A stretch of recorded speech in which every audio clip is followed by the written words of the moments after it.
Buenas noches, estimados aprendices. Bienvenidos a la sesión de hoy.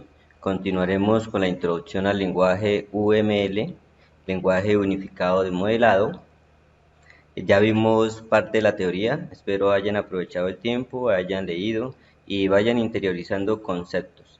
Al final, cada una de las herramientas que manejaremos, vamos a ver de qué manera la vamos a utilizar dentro del lenguaje de programación, porque a la final a ustedes que eligieron este programa, que eligieron análisis y desarrollo de sistemas de información, quieren construir software, no exactamente hacer diagramas, pero parte de la metodología es esta, entonces hay que aprenderlo a hacer para poder crear aplicaciones de buen tamaño que se puedan entender y que cumplan con las condiciones que el cliente desea. Eh, en este programa se aprenderán a crear sistemas a la medida, lo que le llaman páginas web dinámicas, que van cambiando y se van adaptando al usuario que esté utilizando el aplicativo en el momento. Hay otro tipo de páginas que son estáticas. Ustedes con un poquito de HTML ya pueden estar desarrollando ese tipo de páginas.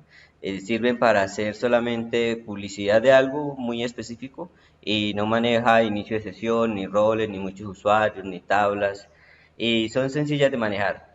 Mientras que un sistema de información tiene muchísimo más trabajo, la evolución, el ciclo de vida es muchísimo más amplio y el esfuerzo que hay que hacer para poder desarrollar un buen sistema es bastante grande, a diferencia de simplemente una página que muestre una información estática.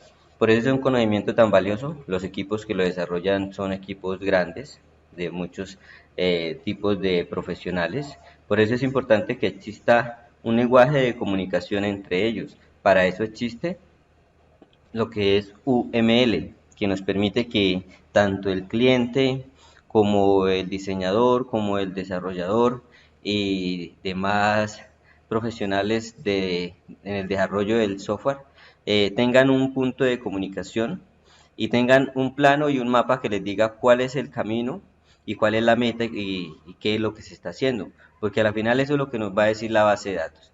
La base de datos nos va a decir la lógica que va a poder soportar un sistema de información.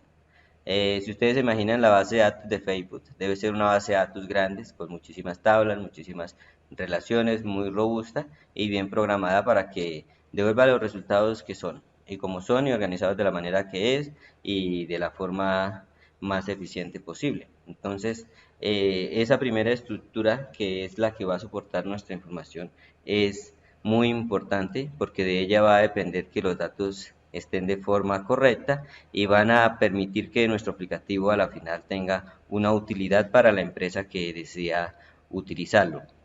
Y a la final ese es el objetivo, que nuestras creaciones tengan una funcionalidad clara y que sea útil. Nosotros nos podemos ver como artistas, esos somos los programadores, somos artistas.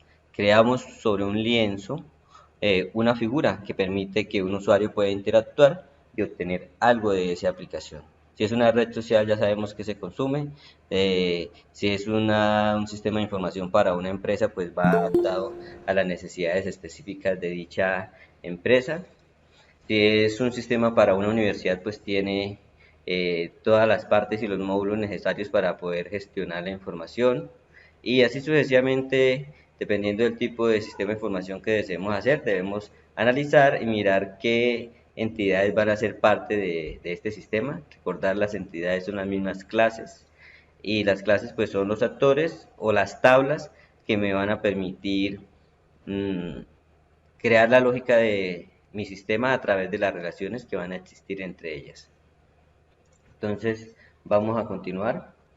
Estamos viendo lo que es la introducción a UML. Vamos a partir en este punto desde caso de estudio práctico. Lo voy a leer y voy a repasar cada uno de los diferentes diagramas eh, que se representan para este caso de estudio en específico. Luego de eso, vamos a ver un poquito sobre cómo se maneja la herramienta DIA para que ustedes, además de tener ya la teoría, puedan ir trabajando en el laboratorio, puedan ir haciendo ejercicios y puedan ir replicando lo que se está viendo en esta parte teórica. Porque la práctica hace al maestro. Si uno no practica, pues el conocimiento llega, uno lo tiene por un momento y después se olvida. Mientras que aquello que uno lo repite y lo hace varias veces, aprende a usarlo en el momento que lo necesita. Por eso es importante la repetición de un proceso. El repetirlo varias veces para que se pueda memorizar y se pueda mecanizar. Voy a leer el caso de uso. Al momento de desarrollar un proyecto se debe pensar en cuáles serán las principales funcionalidades que el software debe permitir llevar a cabo y quiénes serán los que podrán ejecutar dichas funcionalidades. La identificación de estos elementos se pueden visualizar de manera efectiva a través de elaboración de los diagramas de casos de usos. Estos diagramas, que son elaborados durante las etapas iniciales de un proyecto, se convierten en una referencia para cada uno de las etapas siguientes del desarrollo del proyecto. Entonces aquí dice parte del caso de uso como nuestra parte primordial del sistema, la que nos va a marcar una ruta clara. La otra parte que es primordial es el diagrama de clases, la que nos va a decir de qué manera se están relacionando las diferentes entidades o las diferentes clases de mi sistema. Regálenme un segundo que en este momento no veo exactamente el caso de uso. Bueno, entonces vamos a hacerlo, debe estar acá, regálame un segundito.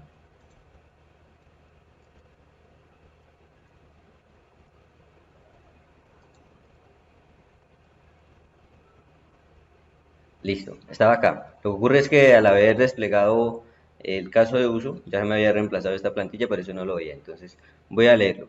Caso de estudio práctico. El propietario de un centro médico de su ciudad requiere con urgencia la construcción de un sistema de información que le permita administrar los datos básicos de sus pacientes, tratamientos, citas y gestión de reportes, de tal manera que al ejemplificar el sistema se pueda fijar claramente el límite de este. Si uno lee el ejercicio, ya uno sabe qué entidades va a tener, pacientes, va a tener tratamientos, va a tener citas y va a tener reportes, además de otras entidades que pueden ser necesarias para que funcione el sistema de información. Esto corresponde simplemente a un requerimiento de un sistema, solamente un requerimiento. Tu sistema normalmente tiene muchos requerimientos y cada uno de esos requerimientos que tiene el sistema es el que nos va a decir cuáles son las entidades que van a trabajar dentro. Por eso es que aquí este primer requerimiento de una vez ya nos dice cuáles son las entidades. Si vamos aquí al diagrama de clases,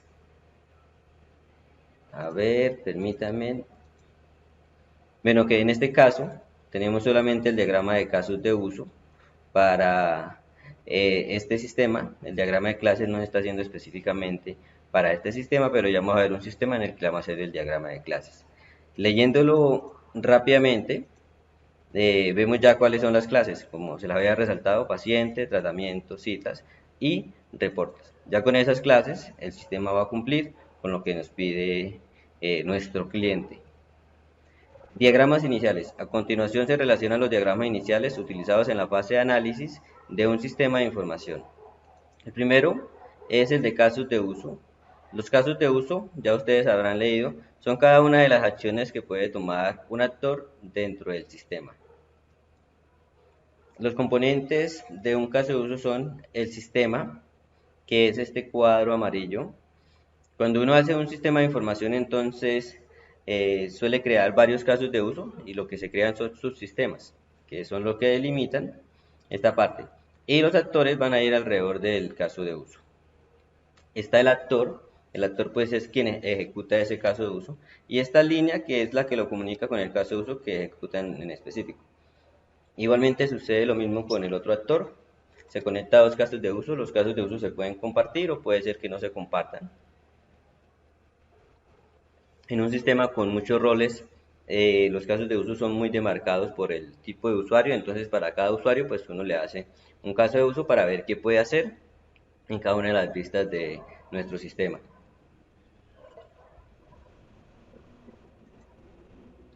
Aquí tenemos el ejemplo del caso de uso para el sistema médico.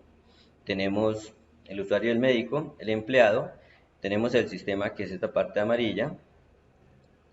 Tenemos los casos de uso, son cada una de estas bolitas los casos de usos. Administrar datos de paciente, administrar datos de tratamiento, gestionar citas y generar reportes. Vemos que el empleado solo puede gestionar las citas y generar reportes, mientras que el médico sí tiene acceso a todos los casos de uso. Entonces aquí vemos que tenemos dos niveles de usuario. Dependiendo de nuestro sistema pueden haber 3, 4, 5, la cantidad de niveles que nosotros necesitemos. Eso va a depender de qué, de los requerimientos del sistema. Por eso es importantísimo tener claro desde un principio cuáles son los requerimientos.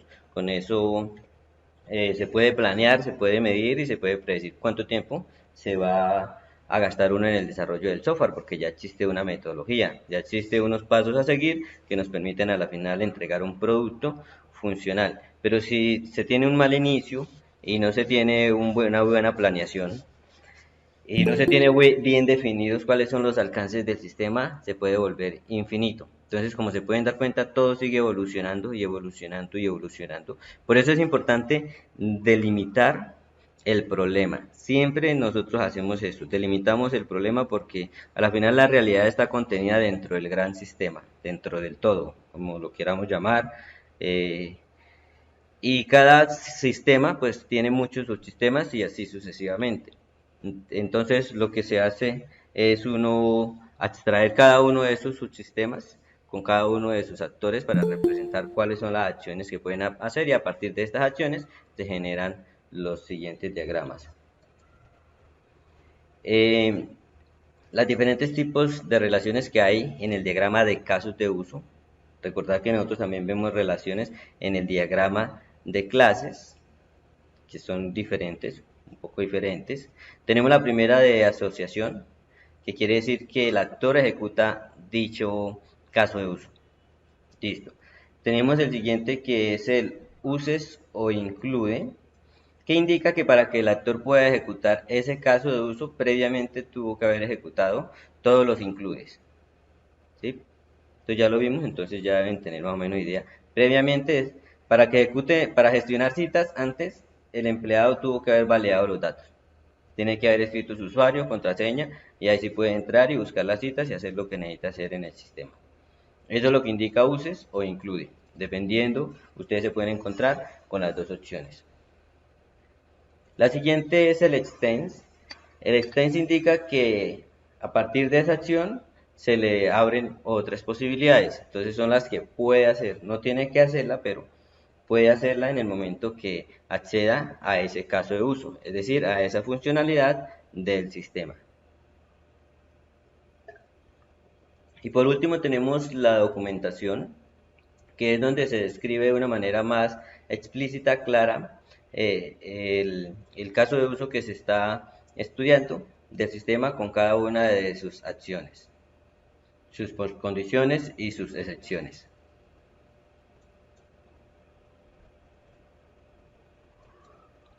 Los diagramas de secuencia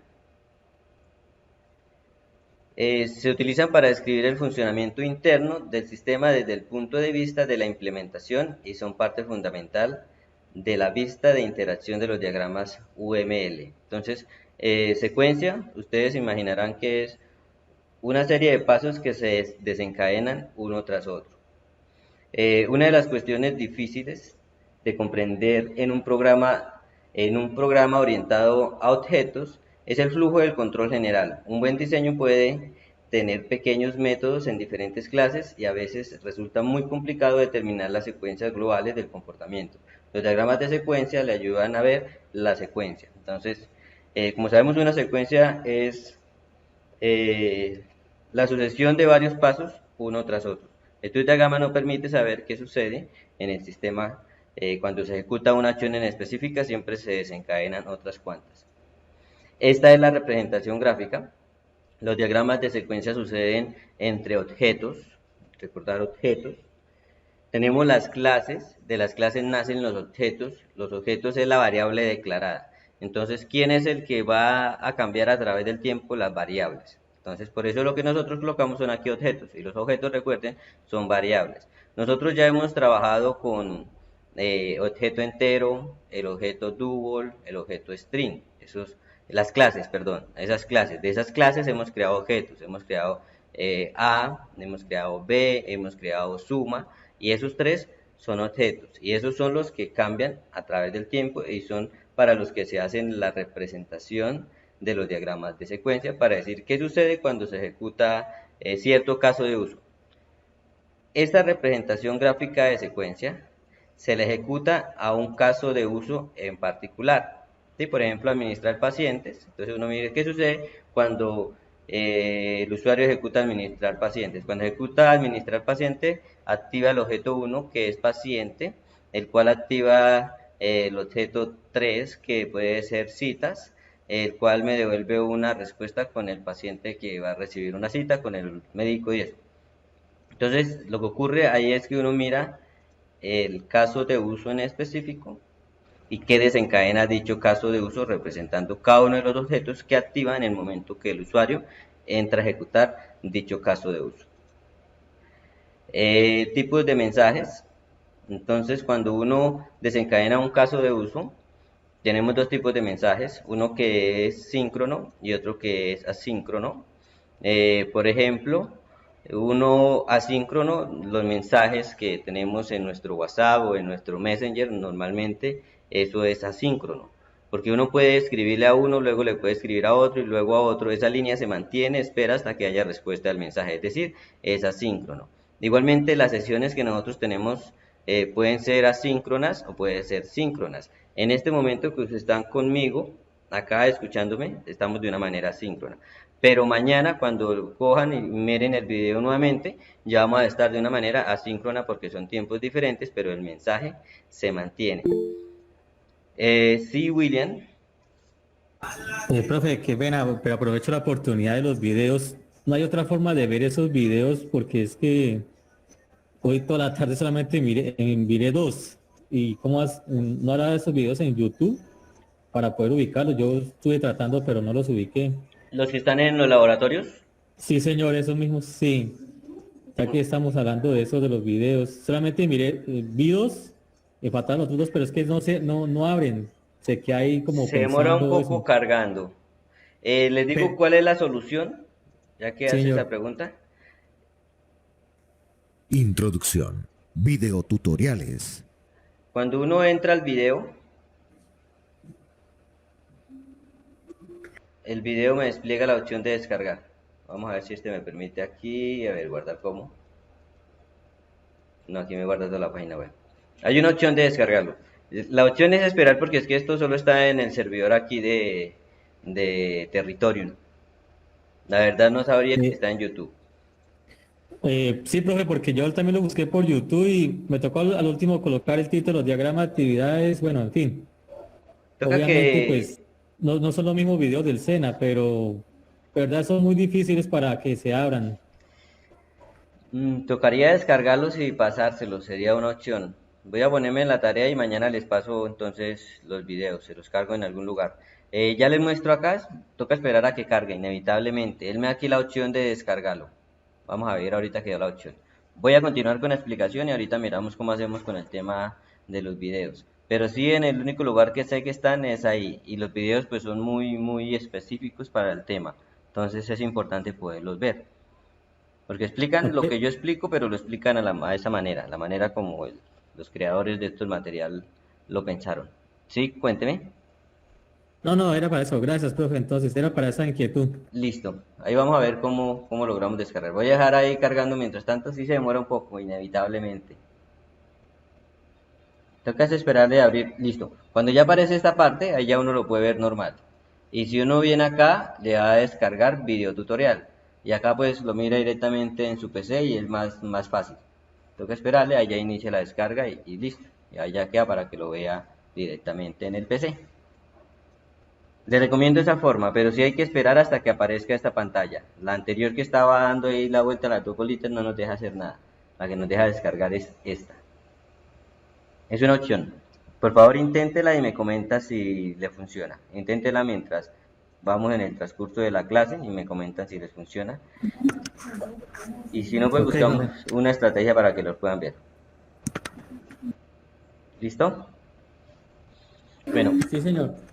continuamos. Mensajes síncronos son cuando uno al desplegar una acción tiene que esperar a que se ejecute y después la siguiente. Cuando uno le da a eliminar una foto, por ejemplo, el sistema le lanza un mensaje. Hasta que uno no le dé respuesta a ese mensaje del sistema, no elimina la foto. Es decir, eso es un mensaje síncrono. Tiene que suceder una cosa tras la otra. Sí, Lorena. Profe, aquí pensando, el síncrono podría ser como el WhatsApp corporativo, digamos de que ya tienen como ciertas respuestas y que tú, digamos, le pones como un uno y ya te va diciendo como, o sea, con ese uno te trae una información. ¿Se puede o no, no, nada que ver?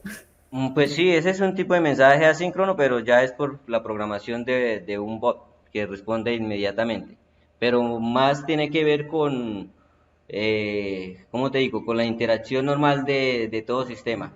Normalmente cuando tú vas a guardar un mensaje, por ejemplo en Word, el sistema, cuando vas a cerrar Word, antes de cerrar el sistema te lanza una ventana y te pregunta, ¿qué deseas hacer? ¿Guardar? ¿No guardar? ¿Cancelar? Ese es síncrono porque el sistema espera hasta que tú le des una respuesta y cuando tú das la respuesta, él da la siguiente. Entonces, el ejemplo que das sí se podría pensar como un mensaje asíncrono, que normalmente los sistemas de chat son plenamente asíncronos porque las respuestas suceden en el tiempo que el usuario desee. Sí, Diana.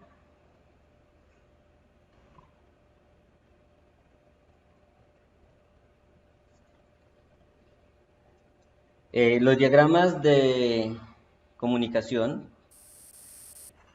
Voy a leer esta parte. El diagrama de secuencia hace énfasis en la secuencia. Es fácil apreciar el orden en el que ocurren las cosas, mientras que el diagrama de comunicación usa la distribución para indicar cómo se conectan estáticamente los objetos entre sí. Estos dos son similares, vamos a ver.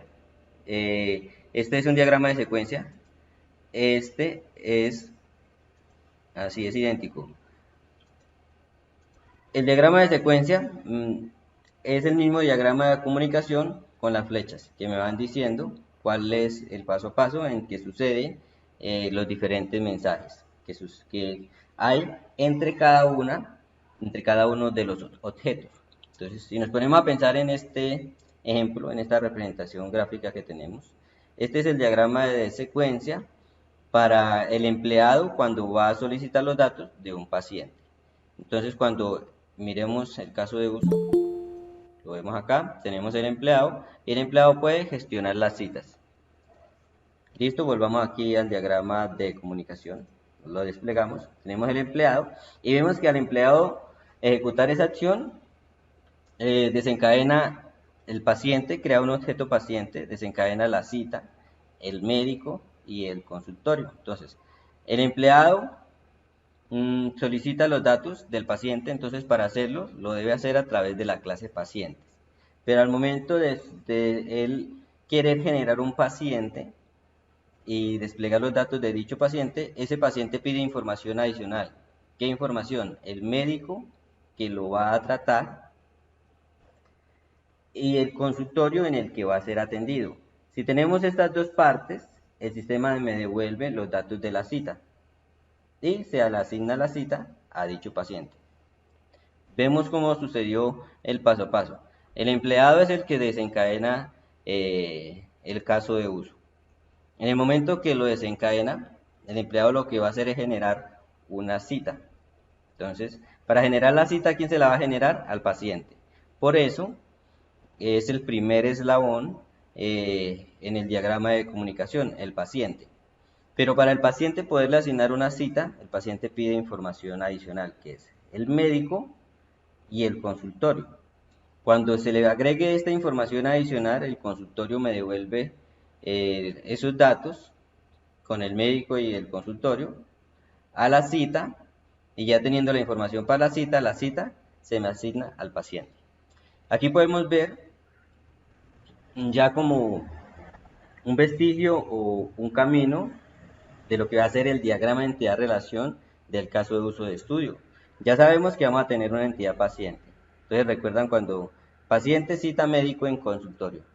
Recuerdan aquí cuando lo leímos que teníamos pacientes, citas, los reportes que se generan, los tratamientos, los médicos, el consultorio, ¿sí? Hay más que no están explícitamente aquí descritos, sino hay que leerlo mejor y se sabe que se necesitan. Y ahí nos va dando luces de lo que va a ser nuestro diagrama de clase. Aquí ya tenemos más entidades que van a ser parte de ese sistema.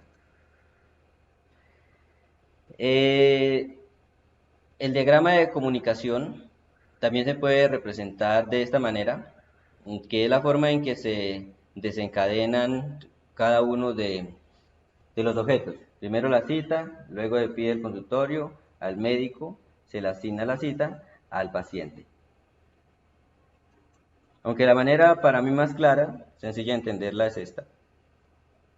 Entonces aquí lo que se busca es representar este camino que ha sucedido acá.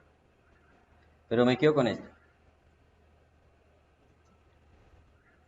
El diagrama de actividades es similar al diagrama de comunicación. La diferencia es que no lleva los mensajes y simplemente lleva la acción que se va ejecutando. Una actividad es una acción que se ejecuta a un caso de uso en específico. Aquí tenemos cómo sería la representación del diagrama de actividades. Es como los diagramas de flujo que ya conocemos. Tiene un inicio, tiene un fin y en medio tiene cada una de las actividades. Y una actividad indica una acción requerida para llevar a cabo un proceso. Entonces, cuando uno desencadena un proceso, se desencadenan varias actividades dentro del sistema que son las que se representan acá. Aquí tenemos un ejemplo. Cuando una persona al despertar tiene dos opciones, que es desayunar o volver a dormir y fin. Aquí hay otra manera de representarlo, se hace con este rombo. Igualmente representa lo mismo, que puede tomar una de las dos acciones y llega al fin del diagrama de actividades. Además, los diagramas de actividades pueden agregar varias actividades a la vez y se hacen de esta manera. Cuando nosotros pedimos los datos en un formulario pedimos varios datos, que el nombre, que el teléfono, que la edad, que la estatura. Entonces, como son varias cosas que suceden a la vez, se representan de esta manera. Entonces, para una persona, cuando termina la jornada, se baña y descansa, lo hace las dos a la vez. También puede hacer una detrás de la otra, sino que es una manera de representar que puede hacer cualquiera de las dos en el momento que desea hacerlo. Lo que son los diagramas de clases, ya los hemos visto, ya hemos hablado bastante de ellos. Que las clases son las entidades. Si volvemos aquí al diagrama de comunicación, de las clases nacen los objetos. Entonces, estos objetos van a tener una clase que los va a representar. Entonces va a haber una clase, ¿dónde es que está? Una clase paciente, una clase cita, una clase médico, una clase consultorio. Esas clases en mi base de datos pues me van a crear una tabla. Y esa tabla pues me va a almacenar, en la tabla pacientes pues todos los pacientes, en la tabla cita pues todas las citas, en la tabla médicos pues todos los médicos, y en cada tabla va a almacenar la información de cada uno de los actores del sistema. Aquí en el diagrama de comunicación se llaman objetos. ¿Por qué objetos? Porque es ya la variable declarada. ¿Sí? Entonces se va a crear un objeto de tipo paciente, un objeto de tipo cita, y uno va a crear es una clase, y esa clase va a tener toda la funcionalidad. Aquí ya vamos un poquito más cerca de lo que es la programación orientada a objetos. Entonces, igualmente, vamos a tener una clase de cada una de esas, una clase paciente, una clase cita, una clase médico. Aquí pues el ejemplo está más a lo amplio. Entonces el médico, por ejemplo, podría ser acá, el título, en este caso instrumento musical, tiene unos atributos. Los atributos son las características del actor. Entonces uno puede decir, un médico que tiene un nombre, tiene una profesión, tiene una dirección, un teléfono, todos los datos de un médico. ¿Y qué puede hacer el médico? Atender pacientes, así, gestionar citas, por ejemplo. Aquí, entender atributos, características, lo que hace que un objeto sea dicho objeto, lo que lo caracteriza en especial. Y aquí, lo que dicho objeto va a poder hacer en el sistema, para programarlo dentro de dicha clase. Y en el momento de crear el objeto, trae esa funcionalidad ya incluida. Simplemente, en el momento que la necesitamos, la invocamos y la ejecutamos. La programación orientada a objetos es muy bonita, ayuda a construir de una manera muy chévere. Hay que comprender bien esto de las clases, y OML pues es enfocado especialmente en la programación orientada a objetos. Entonces tenemos aquí la clase instrumento musical. Entonces como objeto pues yo puedo crear, no sé, un trombón, eh, un triángulo, bueno, etcétera, lo que uno necesite. En un vehículo puedo crear un Chevrolet, un Kia, lo que desee. Y una figura geométrica, puedo jugar un cuadro, un círculo, lo que necesite. Esos son los objetos, estas son las clases. Las clases llegan para eh, abstraer lo que existe en el mundo real que deseamos representar. Y con esa abstracción creamos objetos y con esos objetos manipulamos y manejamos la información para poderla guardar en mi sistema y que tenga una interacción y tenga resultados. Bueno, aquí pues esto ya lo estudiamos, los atributos, los métodos, hay que comprender cuál es la diferencia. Los atributos son cada una de las características, los métodos son funciones, cosas que pueden hacer. Ambos tienen estas propiedades que son públicos, private, protect y sin modificador, esto indica sin modificador, ¿sí? No ir a confundirlo con las funciones. Y los métodos son las mismas funciones, igualmente tienen esas propiedades, puede ser público, privado, protegido o sin modificador. Las relaciones que se manejan aquí en UML es un poco diferente a las relaciones de cardinalidad. Tenemos la primera que es la de herencia, y herencia pues es un concepto fácil de comprender porque si nos vemos nosotros heredamos características de nuestros padres, y si nosotros miramos aquí cómo es la herencia entre las clases, vemos cómo hay una clase principal que le hereda características a unas subclases. Entonces, el ejemplo muebles, entonces hay varios tipos de muebles, sillas, mesas y sofás. Y así como existe este ejemplo, pueden haber muchos más. Este es un concepto bastante importante en la programación orientada a objetos. Permite que se puedan crear niveles de abstracción bastante profundos y construir herramientas con bastantes posibilidades. La siguiente es la de agregación y composición, que tiene que ver ya en la parte del diagrama de entidad-relación con una relación fuerte o una relación débil. La de composición, permítame leer, este tipo de relación comúnmente, permítame leer, relación estática donde el tiempo de vida del objeto incluido está condicionado por el tiempo de vida del que lo incluye. Entonces, el de composición es dependiente del padre, mientras que el de agregación es independiente del padre, es decir, existe por sí solo. Esto es lo que le llamo una relación débil, y las relaciones débiles van a ocurrir siempre entre entidades fuertes. Entonces, por ejemplo, un cine y el público. El público existe por sí solo y el cine pues también existe por sí solo. Mientras que las películas existen porque existe el cine. Entonces, cuando uno genere un evento hacia las películas, ese evento me va a mantener el objeto película mientras se mantenga el objeto cine. En el momento que yo termine la acción, terminan los demás. Mientras que si yo ejecuto una acción entre un cliente y, digamos, el cine, ellos se mantienen independientes. Puedo terminar una acción y la otra puede mantenerse aún en el sistema. Son separadas entre sí. Cuando estemos viendo con las bases de datos, haciendo las relaciones, vamos a estudiar mejor este concepto y vamos a ver en qué momentos podemos aplicar esas relaciones débiles o esas relaciones fuertes. Otro ejemplo es entre países, departamentos y ciudades.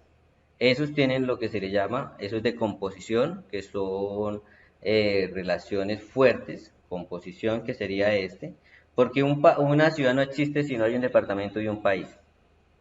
Así de fácil. Mientras que un ciudadano y un país existen por separado. ¿Listo? Aquí tenemos un ejemplo, un restaurante, cliente, un restaurante, pedido.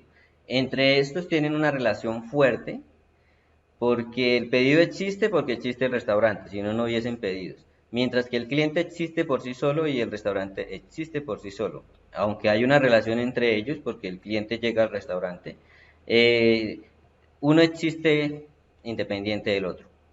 Y listo. En esta parte de asociación, miramos la cardinalidad. Aquí tenemos de uno a muchos, iniciando el pedido de productos desde cero.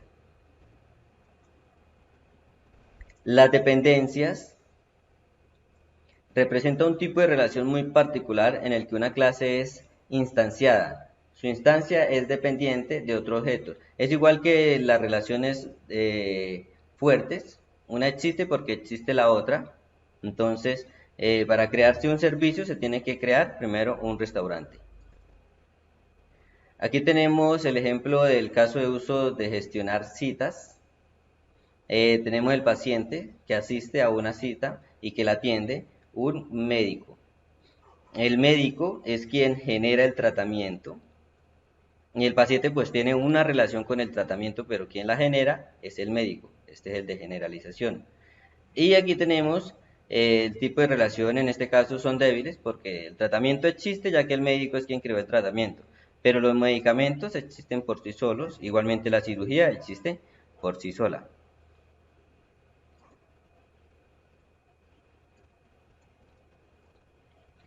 El diagrama de objetos es muy similar a lo que es el diagrama de clases y tiene que ver con las relaciones que hay entre los objetos y es idéntico al de las clases. Aquí por ejemplo tenemos alumno, sería la clase, que damos el objeto Juan, entonces un objeto es una representación o una instancia de una clase. ¿Cuál es la clase? Alumno. ¿Qué alumno hemos creado en mi sistema? El alumno Juan, que es un objeto. Y la clase alumno se está relacionando con la clase asignatura. En este caso, Juan estudia matemáticas, Juan estudia idiomas, Juan estudia arte. Entonces el diagrama de objetos es muy similar al diagrama de clases, sino que en vez de estar la clase en sí, está el objeto. En este caso, Juan, matemáticas, idiomas y arte. Es similar al diagrama de comunicaciones, la diferencia que no marca la línea de tiempo de vida del mensaje, sino simplemente el objeto y la relación que tiene con los demás. Entonces, por ejemplo, un paciente saca muchas citas, una cita tiene un médico tiene un consultorio. Serían las relaciones que existen entre ellos, sino que estos son objetos. En este caso se llamó paciente, cita, médico, consultorio. También lo podríamos haber llamado Juan, este pues sí se sigue llamando cita, este se podría llamar Pedro y este se podría llamar consultorio 1. Y eso lo convertiría directamente en un objeto. Entonces quiero que comprenda la diferencia. Está la clase y está el objeto. El objeto es cuando la clase ya toma una forma. Eso es lo que se le llama polimorfismo, es decir, toma una forma. Si vemos aquí en el diagrama de objetos, vemos cómo asignatura toma tres formas. Toma la forma matemáticas, toma la forma idiomas y toma la forma arte. Entonces vemos otro pilar de la programación orientada a objetos, el polimorfismo. Vemos cómo una clase puede tomar la forma de varias cosas para yo poderla utilizar en mi sistema, que es lo que ya hemos hecho. Con la clase entero, int, creamos A, creamos B y creamos suma, le dimos tres formas. En A guardamos un número, en B guardamos otro número y en suma pues la suma de A y B. Sí, Luz, te escucho. Buenas noches, profe, a los compañeros. Profe, disculpe, la verdad y sí no comprendo. Listo, Luz. O sea, en esa parte, ¿cómo se implementaría más bien?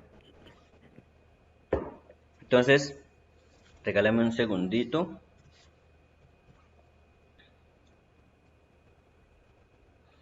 ¿Qué ocurre? Nosotros trabajamos con clases. Aquí abrí NetBeans. Aquí tengo un proyecto. Este proyecto, que bueno, la última vez le cambié algo y quedó con un error, pero eso no es interesante ahorita. De este proyecto existe un diagrama de entidad-relación donde están cada uno de estos actores del sistema. Tenemos el cliente, tenemos el producto, tenemos el proveedor, tenemos los repartidores, secretarios, vehículos. Son los actores que están en este sistema. ¿Listo? Esos serían a lo que nosotros le llamamos las clases. Esto aquí, en el modelo se representan las clases. Si yo entro y miro la clase tiene pues el nombre de la clase, los atributos de la clase y las funciones, la funcionalidad, que es lo que hace, lo que permite que la clase sea particular. Pero esto es una clase, es decir, aún no hay un cliente, aún no hay un proveedor, aún no hay un producto, hay una clase que simplemente la hemos representado y le hemos dicho una clase tiene un nombre, un documento, un correo, una contraseña. En el momento que yo ponga a funcionar mi sistema en algún momento me va a crear un nuevo cliente. En el momento que yo le dé crear nuevo cliente, en ese momento debo crear un objeto de tipo cliente que se va a llamar nuevo cliente, que es el que me va a guardar las cosas en la tabla de clientes. Voy a llevarlo aquí a la vista. Vengo, por ejemplo, a cliente. Entro a cliente, que es el que tiene el error. Y aquí cliente, cuando yo voy a crear un nuevo cliente, pues en este caso piden el ID, pero lo normal no se pide el nombre, el documento, el correo, la contraseña y le doy guardar para que se me genere un nuevo cliente en mi base de datos.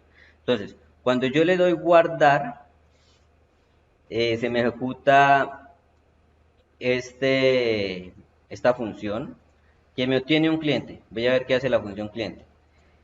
Crea un objeto tipo cliente, se llama el cliente. ¿Sí? Entonces aquí tenemos la clase cliente, que es esta que yo tengo acá, que fue donde ¿cómo lo podría decir? Donde la abstraje, donde creé el modelo, donde creé la abstracción de la clase, donde dije un cliente tiene un nombre, un cliente tiene un documento, un correo y una contraseña, pero aquí solamente está la abstracción del cliente, está la definición de lo que es el cliente, pero ahí no hay un cliente aún. Cuando hay un cliente, en el momento que yo le doy aquí en el diseño guardar cliente, en ese momento tengo que crear un objeto de tipo cliente, se llama el cliente del objeto, que es de tipo cliente. Digo new cliente, entonces aquí creé un objeto que llama el cliente y empiezo. Al cliente le asigno el ID, lo obtiene de la vista, esto es obtener el ID de la vista. Se le asigna el nombre lo obtiene de la vista, esto es obtener el nombre de la vista. Quiero mostrarles acá cómo se obtiene. Esto recibe nombres, se llama txt nombre, este se llama txt documento, este se llama txt correo. ¿Y qué voy a guardar ahí? Lo que el usuario en el momento, a ver, voy a hacer clic otra vez. Uy. Pero no me deja hacer algo que quería mostrarles acá, pero voy a continuar. Entonces, esto entran a ser variables. En el momento que yo le doy guardar, se los va a pasar a un objeto que se llama cliente. A ese objeto, ¿qué le pasó? Lo que el usuario escribió en la pantalla. El nombre del usuario, el documento del usuario, el correo del usuario y la contraseña del usuario. ¿Y de dónde lo está tomando? De un cuadrito en blanco donde los usuarios escriben sus datos, que ustedes ya los conocen, por ejemplo en Facebook, donde escribe el correo y la contraseña. Esos cuadritos van a recibir un nombre y uno va a acceder a lo que contiene el cuadrito con ese nombre. Y ese nombre pues va a tener una funcionalidad que en este caso es getText, que es obtener el texto. Hay otra que se llama getValue, que esto es porque este es otro tipo de data. Entonces en su momento les explicaré. Pero quiero que comprendan que esto es un objeto, que es un objeto de tipo cliente. Igualmente si yo le doy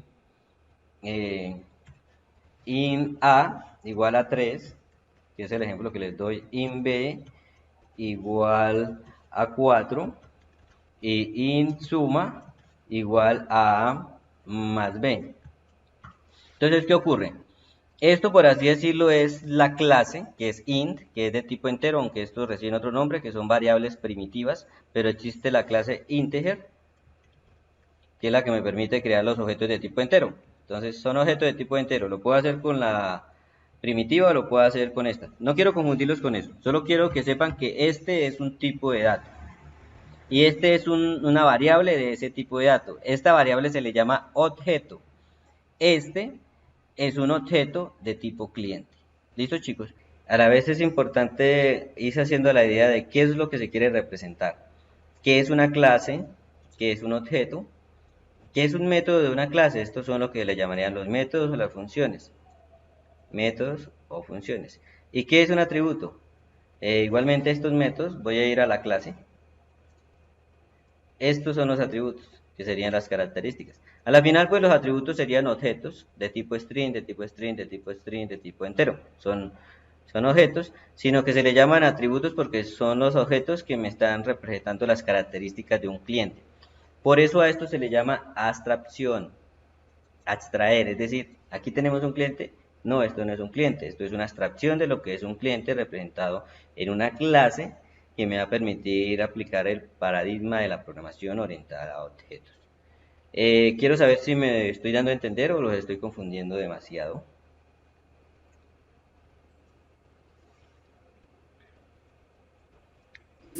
Profe, disculpe, pues yo comprendo que usted dice que cliente es un objeto. Y en la parte A también es un objeto. Y que return el cliente también es otro objeto. Sí, quiero que comprendan que lo que está Exacto, acá es el objeto. En pocas palabras, una clase es un objeto o se puede volver objeto. De una clase se pueden crear muchos objetos. Por ejemplo, aquí tengo el objeto del cliente, pero si yo le hago esto así, a ver, no funcionó. Aquí puedo colocar el cliente 2, aquí puedo colocar el cliente 3, y aquí puedo colocar el cliente 4. Entonces, una clase se puede transformar en muchos objetos dependiendo lo que yo necesite.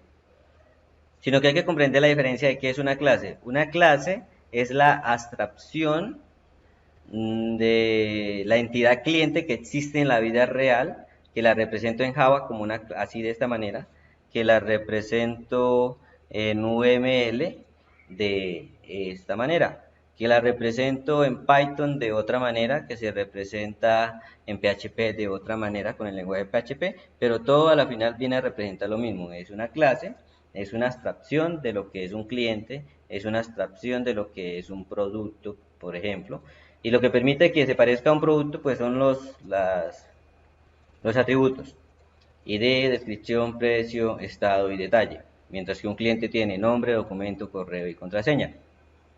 ¿Listo? Y ya con esta clase que no tiene nada, en realidad uno dice, pero aquí ¿qué hay? Aquí no hay nada, aquí simplemente está la funcionalidad de dicha clase de una manera general, toda la funcionalidad de la clase, de manera general, una abstracción amplia de lo que es la clase. Y cuando yo ya quiero utilizar cuando quiero ya trabajar con un cliente en específico, agregarlo al sistema, creo lo que es un objeto, para yo poder utilizar la funcionalidad de la clase. Entonces recuerden, de las clases van a nacer los objetos. Los objetos son los que al final me van a permitir manipular mi sistema. Por eso el paradigma al que estamos entrando se llama programación orientada a objetos, que tiene 4 pilares, los cuales los hemos ido viendo poco a poco. Ya vimos la abstracción, que es una representación de la realidad. Ya vimos el polimorfismo, que es la posibilidad de una clase transformarse en algo, en este caso el cliente. Aquí en este caso el cliente 2, el cliente 3, el cliente 4, por eso se llama polimorfismo, puede tomar muchas formas. También ya vimos el encapsulamiento, aún no lo hemos estudiado tanto, la herencia lo hemos visto también de una manera muy superficial, pero aquí ya está lo que es el encapsulamiento. Aquí hay un pequeño error, todo esto se debe llamar private.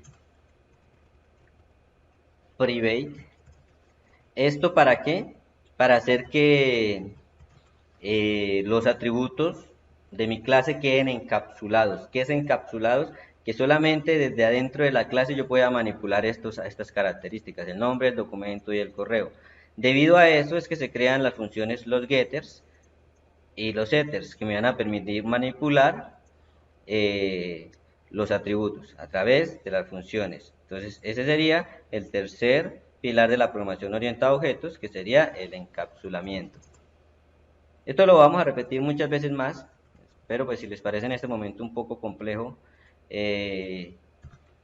lo voy a volver a explicar. En este caso pues lo expliqué porque la pregunta que se hizo llevó a eso, pero no es en el momento, no es el momento. Quiero que sepan que esto es un objeto, que esto es una clase, que de la clase nacen objetos, y esos objetos al tomar diferentes formas a eso se le llama polimorfismo.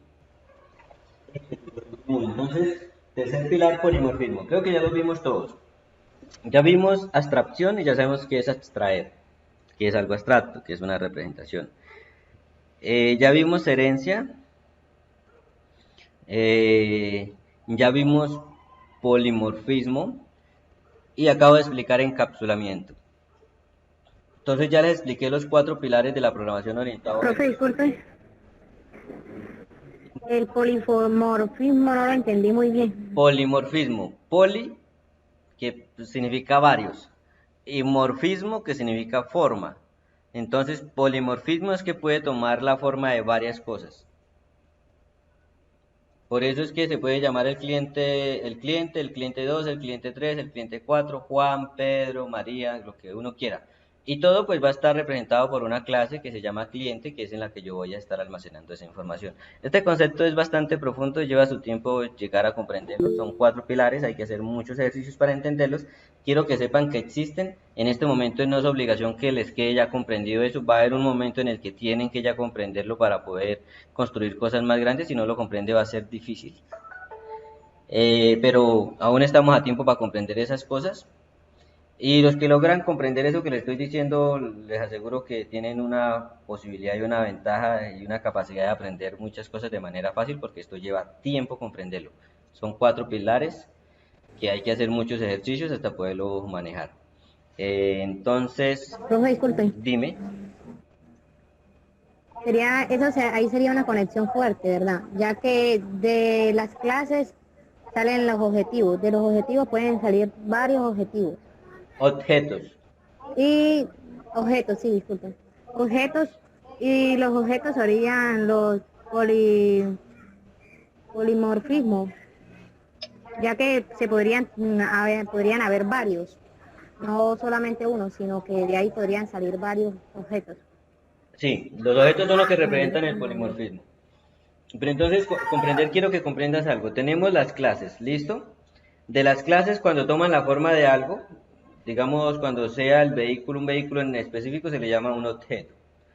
Cuando estoy trabajando en el diagrama de clases, trabajo con clases y pienso de una manera generalizada. Cuando hablo del diagrama de comunicación, trato con objetos, pienso de una manera más particular. Digo, ya estoy hablando del objeto, en este caso paciente, cita, médico y consultorio. Aquí estoy hablando de la clase, Entonces yo le mostraba aquí en el BINS, porque le digo, aquí está la clase cliente, esta es la clase cliente, que tiene nombre, documento, correo, contraseña y otros métodos, la clase cliente. Pero aquí en esta parte tengo un objeto que se llama el cliente, que es de tipo cliente. Aquí tengo un objeto que se llama A, que es de tipo entero. Se llama B, que es de tipo entero. Se llama suma, que es de tipo entero. Este es el objeto que es en el momento que yo creo la variable y que empiezo a manipular los datos con dicha variable. Para eso creo la variable. Y eso hacemos los programadores, siempre pasar toda la información a variables. ¿Para qué? Para poderlas manipular y hacer cosas y devolver resultados. Entonces, ¿qué vamos a hacer ahora? Vamos a aprender a tomar datos desde una base de datos, las traigo a una variable, las manipulo y hago algo, las muestro, las guardo o no hago nada con ellas, lo que desee o lo que necesite. Entonces, siempre la lógica es la misma, son 3 pasos, entrada, proceso y salida. Se acabó. Sino que se manejan desde diferentes perspectivas. Ya vimos la entrada de información solo a través de teclado, teclado. Ahora nos estamos preparando para ver la información a través de la toma de datos desde una base de datos, que es lo que nos va a permitir la persistencia y es lo que nos va a permitir crear un sistema de información. Por eso se sale, si ven cómo la lógica parece que se desprende y nos vamos por otro camino, pero sigue siendo el mismo camino, sino que es una manera de representar las cosas para poder tener una perspectiva más amplia de lo que es un sistema de información. Pero vamos por el mismo camino, pero ustedes dirán cuando empezamos a ver UML esto es otra cosa, pero no, ya se dan cuenta cómo de aquí lo llevamos al código. Esto lo que ustedes ven acá es lo que se le llama el ORM y lo tienen, esto es el ORM. Todos los frameworks hacen eso, generan el ORM y a partir de eso, pues nosotros con cada particularidad de dicho framework solo empezamos a manipular datos y hacer las cosas y se puede construir muy rápido. Créanlo que sí, después de que uno aprende a manejar la herramienta se puede construir muy rápido. Sí, Sebastián. Profe, disculpe, ¿cómo ha sido el ORM? La representación de las clases, míralo así. Esto es una clase, se llama cliente. Si lo vemos en la base de datos hay una clase que se llama cliente así. Y si vamos, en UML, y si vamos a la base de datos hay una tabla que se llama cliente. Entonces, aquí es una tabla, en la base de datos es una tabla. Aquí es una clase. Y de la clase pues salen los objetos, por eso le llama el ORM, que es la representación de las clases en mi lenguaje. Todos los lenguajes lo tienen, todos. Sebastián, lo escucho. Buenas noches, profe. Buenas noches. Bueno, en cuanto al encapsulamiento, entendí que si nos referimos a atributos o funciones. Cuando hablamos de atributos son los que se tienen que acceder desde una forma diferente, ¿sí? O sea, cuando son privados es que pues hablamos del encapsulamiento y solo se pueden acceder mediante métodos, pero no entendí bien el funcionamiento de los métodos privados. Bueno, lo único que colocamos privado son los atributos. Y para yo acceder a los atributos, lo hago a través del método. GetID me devuelve el ID, por eso aquí me retorna el ID. Si yo lo hago aquí así, lo representa. Y si yo quiero modificar el ID, tengo el setID, que me recibe el número y me lo asigna al ID que yo tengo acá dentro de la clase. Y lo hacemos a través de, de las funciones. Entonces las funciones van a ir públicas porque yo voy a necesitar acceder a ellas desde el exterior. A no ser que yo quiera una función que no se deje acceder desde el exterior, pero es poco común, la mayoría uno crea la función específicamente es para eso, para manipular los atributos que no se deben dejar manipular desde el exterior. Por eso se les debe colocar private y a veces se comete ese error. Por ejemplo, este proyecto no me había puesto a analizarlo bien y tiene ese error, le faltó el private. Pero bueno, estamos para aprender, esto se va corrigiendo. En un futuro no me vuelve a pasar, voy a estar revisando que efectivamente esté haciendo el encapsulamiento. Y los métodos se llaman public. Ok, profe, ¿y cuándo sabemos qué atributos ponemos privados y qué Todos, atributos los ponemos públicos? todos son privados, todos los atributos son privados. Y para acceder a ellos lo hacemos a través de los métodos, que sí son públicos. Todos los métodos son públicos. A no ser que necesitemos uno en específico que no sea público, o que estemos trabajando con herencia y necesitemos alguno que sea protegido.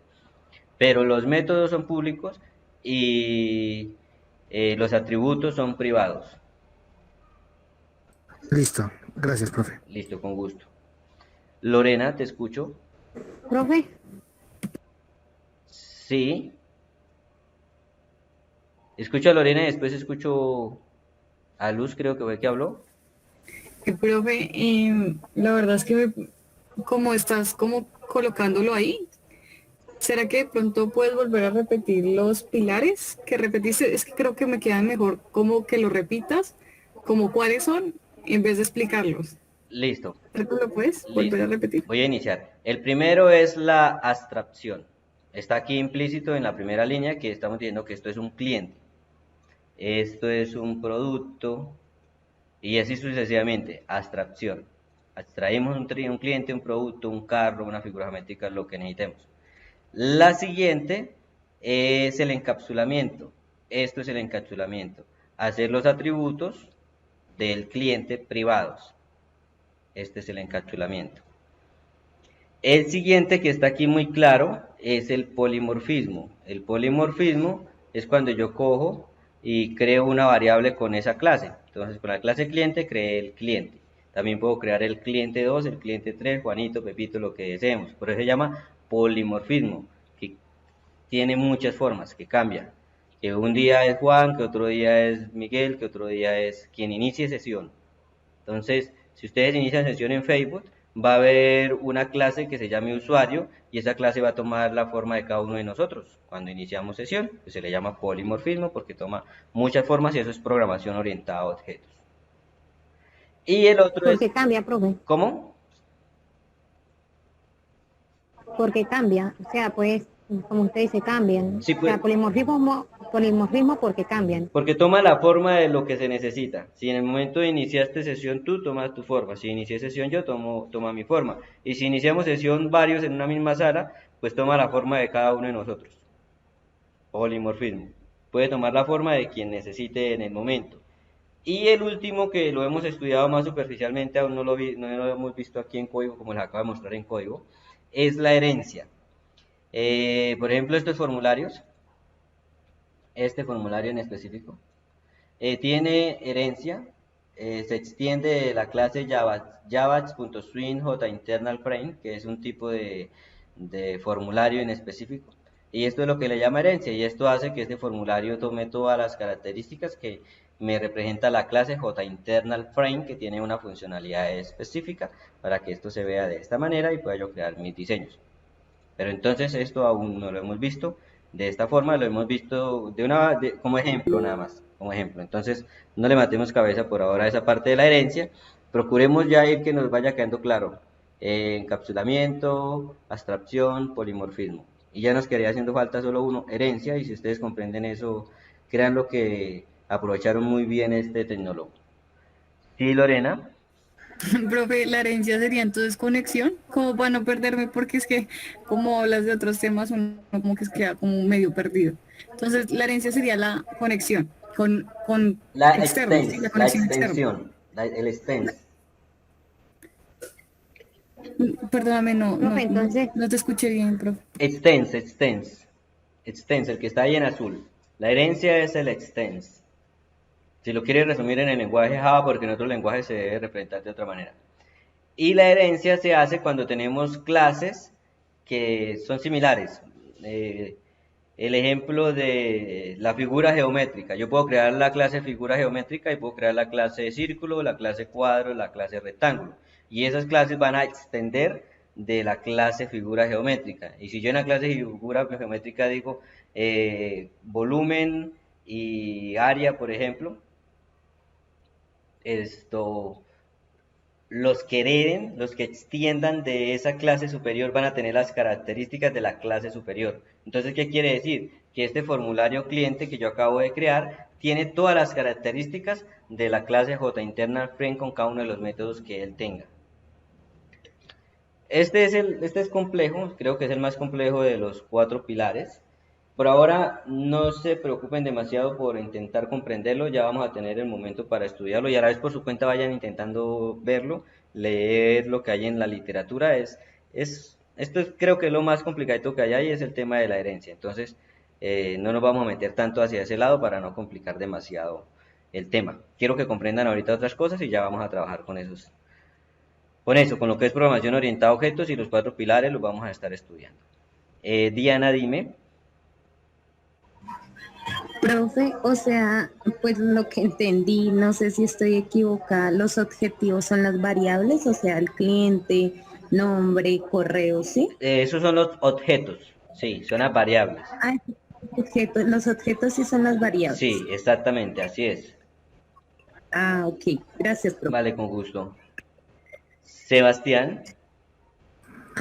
Sí, profe, ahorita que mostraba el ejemplo de herencia, tenía la curiosidad, ahí está heredando de la interfase de la vista, ¿cierto? Sí, Eso. está heredando o de internal frame, que es, no estoy seguro si esto es para vistas, efectivamente. Ah, ok, listo, gracias. Listo, con gusto. Profe, disculpe una pregunta. Dime.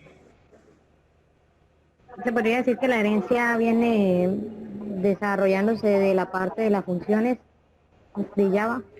Porque mira, esa es una función la que usted colocó de ejemplo, Java.swing. Esto es una clase. ¿Sí, mira? Aquí la abrí. Se llama así. Java Internal Frame. Y el código que la compone es este código, que no es tan breve de comprender para nosotros. Es una clase, ¿sí? Es una hoja sobre la que hay código escrito que me marca la funcionalidad de esa clase, JInternalFrame. Pero esto es algo que es ya creado por los desarrolladores de Java y está ahí dentro de las librerías para nosotros usar. Esto también es una clase. La diferencia es que esta es una clase construida por un aprendiz que está en su proceso de aprendizaje de la programación orientada a objetos y la construyó él, con el conocimiento que se tiene a ese punto. Hizo un buen trabajo. Hubo algunos errores como por ejemplo el private, pero vemos que este aprendiz hizo un muy buen trabajo, mantuvo muy bien la indentación de los códigos, el orden y el proyecto funciona. Ahorita no le tengo instalada la base de datos para darle play, los dejo ahí con las ganas de verlo corriendo el programita, pero este funciona y está bien desarrollado, tenía este detallito. Entonces, esto es una clase creada por un aprendiz, esto es una clase desarrollada por los desarrolladores de Oracle, de Java. Quién sabe hace cuánto fue desarrollado, no sé hace cuánto debería desarrollar. O sea, eso ya está, profe. Esto ya está, y así como esto ya está, hay un sinfín de herramientas que ya están, solamente es utilizarlas. Eso es el JDK, el núcleo de Java, son muchas herramientas, y si vengo aquí a librerías y despliego el JDK, veo todas las librerías, las funcionalidades que puedo utilizar, ¿sí? Todos estos son paquetes, y dentro de cada paquete hay clases, y cada una de esas clases hace algo. Es amplio, esto es infinito, tan amplio que yo no sé uno sabe muy poquito de todo lo que se puede hacer a la final. Pero a la vez que uno va necesitando las herramientas, va investigando y el sistema le va diciendo qué puede hacer y va dando las posibilidades, ahí ya están hechas, hay muchas cosas ya creadas. Por ejemplo, aquí está la clase para manejar SQL que la vamos a estar trabajando en algún momento. Aquí para manejar criptografía y así sucesivamente, muchachos. Si me pongo a irme por este camino, esto es amplio, es amplio toda la cantidad de posibilidades que hay. Por ahora estamos aprendiendo a construirlo de nosotros. Entonces continúo por aquí. Ya sabemos las clases, las vamos a representar como clases igualmente en nuestro proyecto a la final. Y de las clases van a nacer los objetos. Aquí trabajamos con los objetos, aquí trabajamos con las clases. Estas son las clases. Y aquí tenemos las relaciones que hay entre clases, aunque estas no son relaciones de cardinalidad. La primera, que es la herencia, que es uno de los paradigmas de la programación orientada a objetos. De una clase principal heredan otras clases menores. Y la manera como se representa en Java es con el extends, que ya les mostré. Agregación o composición tiene que ver con el ciclo de vida del objeto. Entonces, cuando un objeto depende de la clase superior, se llama composición porque en el momento que la clase superior deje de existir, dicho objeto también deja de existir. Mientras que este se llama agregación, que quiere decir que los objetos pueden existir por separados, que no depende uno del otro. Aquí tenemos un ejemplo, restaurante, clientes y pedidos. Si lo vemos en Java, pues serían tres clases, una que llame restaurante, otra cliente, otros pedidos. Y van a haber relaciones entre ellos y la representación de las relaciones, pues ya se las mostraré, se hace con las llaves primarias, llaves secundarias, pero eso ya es tema de más adelante. Una débil, una fuerte y otra débil. Los pedidos dependen del restaurante, mientras que los clientes sí existen por sí solos. Lo que es la asociación y lo que es la dependencia. La asociación, pues aquí se ve una relación de cardinalidad, como un pedido puede tener muchos productos partiendo desde cero. La dependencia es muy parecido a ¿a cuál de las dos? ¿La agregación o la composición? A la agregación, porque el servicio depende específicamente del restaurante. El diagrama de objetos es el mismo diagrama de clases, pero con un objeto en específico. Esto era lo que estamos hablando. El objeto Juan, de la clase alumno, estudia matemáticas, que sería de la clase asignatura, idiomas de la clase asignatura y artes de la clase asignatura. Yo creo que ya me van entendiendo, ya saben de qué hablo cuando hablo de una clase y de qué hablo cuando hablo de un objeto. Los diagramas de estado, a ver, nuevamente volvamos a abrirlo. Vamos a leer aquí lo que es los diagramas de estado. Un diagrama de estados muestra la secuencia de estados en el que pasa un objeto durante su vida, en respuesta a los eventos o estímulos recibidos. Junto con sus respuestas igualmente muestra los eventos que implican el cambio de un estado a otro. Los objetos no siempre van a estar ejecutándose. El objeto cliente se ejecuta en el momento que yo creo un cliente, o que yo busque un cliente, o que un cliente compre un producto. El objeto productos igualmente se ejecuta y se crea en el momento que yo llame un producto, liste los productos o cree algún producto. Entonces, los objetos tienen un tiempo de vida y sobre los objetos pues se hacen acciones. Aquí se muestran, entonces cambian de estado, tienen un inicio, tienen un final y tienen los estados por los que pasan. Entonces el primer estado podría ser buscar cliente, seleccionar cliente y listo, y se acabó. La representación gráfica es así sencilla, un estado al otro estado, hay una transición y ya. Aquí hay un resumen de lo que estudiamos en estas dos clases, de la parte teórica. Aquí se podría decir que está en orden de importancia, pues a mi perspectiva lo diría que sí. Vimos que la guía que tenemos nos colocan los casos de uso de primero, son importantísimos. De los casos de uso pues se despliegan las acciones y se describe la funcionalidad del sistema y lo que puede hacer cada uno de los actores. Tenemos el diagrama de clases, que para mí es el más importante, es la columna vertebral, es el que me va a representar la lógica de mi sistema. Y ya saben qué es una clase, qué es un diagrama de clase, y sabemos que están las clases relacionadas entre sí. Aquí tenemos el ejemplo. Busquen teoría, por donde busquen teoría lo van a ver siempre así. Nombre de la clase, los atributos, la operación. Voy a volver nuevamente acá. Luego tenemos el diagrama de objetos. Ya sabemos que el objeto es en el momento que una clase es utilizada, ahí se crea el objeto. Antes la clase simplemente es la abstracción de las entidades del sistema. Los objetos es la representación de una clase ya creada, ya hace algo, tiene una funcionalidad. El diagrama de casos de uso me representa cada uno de las acciones que puede tomar un actor dentro del sistema. Vimos diagramas de estado, diagramas de secuencia, diagramas de actividades. Estas tienen que ver los tres con los objetos, son muy parecidos. Nos dicen qué sucede cuando se desencadena un caso de uso. El de colaboración no lo vimos. Y otro importantísimo, pues este no va a trabajar tanto, el de paquetes. A la final un paquete son muchas clases y listo, ahí tenemos un diagrama de paquetes, muchas clases. Y bueno, hasta ahí llegaríamos con esta base teórica de lo que son los diagramas, los diferentes diagramas de clases, de objetos, de casos de uso, de estados, de secuencia, actividades, de paquetes. Tenemos teoría por acá. En internet igualmente hay muchos videos. Ya quedaría vista esta parte, espero la comprendan, la estudien y vayan haciendo en su mente cómo es la conexión, las clases, cómo las clases se representan en el software y cómo desde el software empiezo a manipular la información que se me va guardando en una base de datos. Son varios hilos que tienen que conectar. Para poder hacer eso, nos falta ver patrones de diseño. Vamos a trabajar en 3 capas, es el que más me gusta y es el que más fácil manejo. También está en 2 capas, pero personalmente me voy por el de 3 capas. Y desde los patrones de diseño, ya solo faltaría ver patrones de diseño. Con eso ya se puede iniciar a trabajar con la programación orientada a objetos. Modelo, vista, controlador, con clases, con bases de datos relacionales, se puede hacer ya un sistema de información.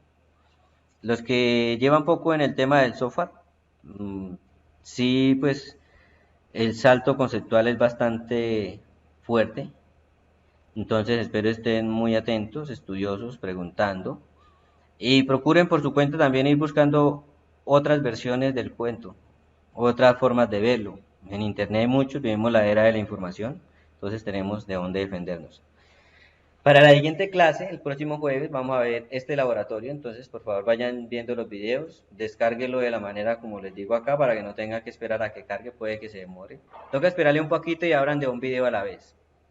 Lo otro pues sí depende de nuestra conexión a internet, pero si uno espera un poquito y abre un video a la vez, los puede ir viendo. Yo ya hice la tareita de ver algunos de estos. Descarguen la herramienta DIA. La herramienta DIA es la siguiente. Ya la tenía abierta, la abrí 2 veces. Esta es la herramienta DIA. Esta herramienta es libre. Tiene muchas posibilidades. Aquí en esta parte desplegamos, vamos a trabajar principalmente con UML, pero si vemos otras hojas, miren todo lo que se puede hacer con la herramienta DIA. Son diferentes tipos de diagramas que me permiten representar algo, desde redes, softwares, muchísimas cosas. Y esos diagramas pues permiten entender cuál es la lógica que hay detrás de nuestras creaciones. Recuerde, somos artistas, nosotros estamos pintando sobre un lienzo y estamos creando algo maravilloso que es un software. Kevin, lo escucho. Instructor, buenas noches. Buenas noches. Instructor, yo ya descargué pues esa herramienta, pero eso se abre en 2 pestañas y atrás de la herramienta se abre como una pantalla negra, como cuando uno usa el CMD del computador. ¿A usted también le pasó lo mismo? ¿O eso... Sí, eso le creo que le va a pasar a todos. A mí también me sucede lo mismo, no sé si será por el Windows 11, pero después de la primera vez que uno lo ejecuta le pasa eso al programa, pero sigue funcionando bien. ¿Qué hice para volverlo a ver? No funciona igual, sino que atrás de eso que usted tenía ahí hay una pantalla negra. ¿Sí me sí, yo creo que ya me entendí. Sí, le entiendo perfectamente y me está sucediendo, y si uno cierra la pestaña negra, pues se cierra todo y queda desacoplado. Toca trabajarle así mientras tanto. No sé qué le estará sucediendo al aplicativo, pero la manera de solucionarlo es reinstalarlo. Yo lo reinstalé y funcionó bien, pero si lo vuelvo a abrir ya de una vez sucede lo mismo. Pero ahí nos deja trabajar, entonces sí vamos a poder crear. Sí, él deja trabajar la herramienta normal. Sí, eso es normal que le pase a esa herramienta, no sé por qué sucedería. Falta es de pronto alguna actualización para Windows 11. Si usted tiene Windows 11 puede ser una posibilidad. No, tengo Windows 10 Pro. Entonces sí estaba que le sucede para todos los Windows. Bueno, esa era la duda, sino que tenía como de pronto de maña el computador, algo así. Sí, entonces ya para que los demás también si les suceden, ya saben que es normal que pase eso. Reinstalar la aplicación y queda otra vez así. Yo la reinstalé para la clase. ¿Listo? Muchas gracias. Vale, con gusto. Bueno, muchachos, entonces aquí vamos a trabajar lo siguiente. Hay que resolver 7 ejercicios y esos ejercicios hay que subir las evidencias a la plataforma. Para la siguiente semana ya va a estar el espacio. ¿Qué vamos a trabajar acá? Vamos a trabajar con la parte de UML, la que se abre aquí al principio, la podemos ver acá o la podemos encontrar acá, es la misma. Eso me despliega estas herramientas. ¿Qué tenemos acá? Tenemos un actor, ahí está un actor. Tenemos un caso de uso, caso 1. Tenemos otro caso de uso, caso 2. A ver, la relación se hace con esta flechita. A ver, permítame.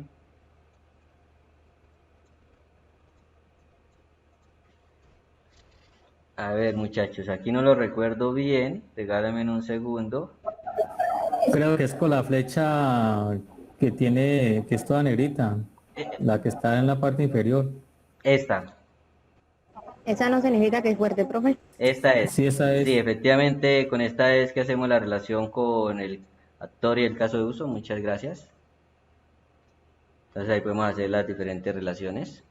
Esto para el diagrama de casos de usos. El sistema lo podemos trabajar con, a ver, permítame, miro, paquete grande.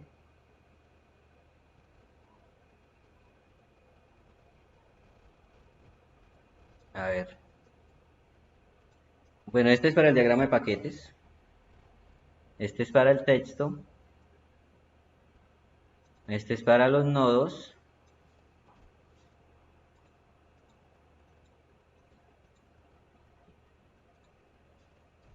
Bueno, chicos, les debo ahí el del sistema.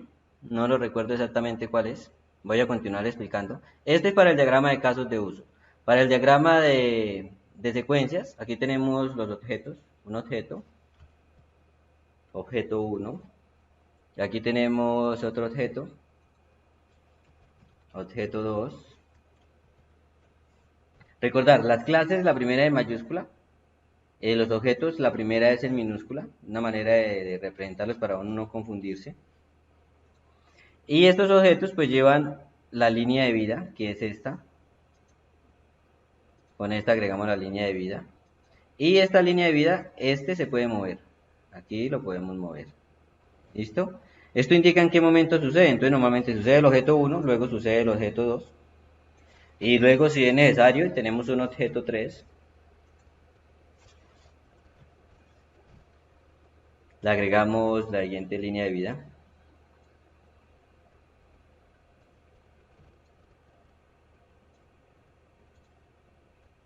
Igualmente esto lo podemos mover.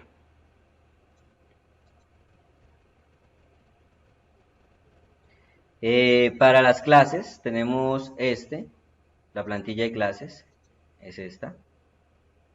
Tenemos con doble clic, aquí le cambiamos el título, por ejemplo cliente, que es la que ya vimos. Aquí tenemos los atributos, aquí se agrega el atributo. Un cliente tiene un ID, bueno, no le agregamos el ID por ahora, solo el nombre. El nombre es de tipo string, si uno lo quiere. Y si quiere, pues le agrega un valor inicial. Aquí elegimos cómo va a ser ese atributo. Recordemos, la programación orientada a objetos hace que los atributos sean privados. Entonces, desde un principio lo vamos a dejar private. Y le damos, si lo voy a aplicar ahí de una vez se aplica. Pero si lo doy nuevo, puedo agregar otro. Digamos, la edad. De tipo, podría ser de tipo entero. Le podemos agregar un valor, o lo dejamos así. Y igualmente lo dejamos de tipo privado. Después vienen las operaciones. En este caso las operaciones serían los métodos. Entonces un cliente, ¿qué métodos podría tener? El método comprar.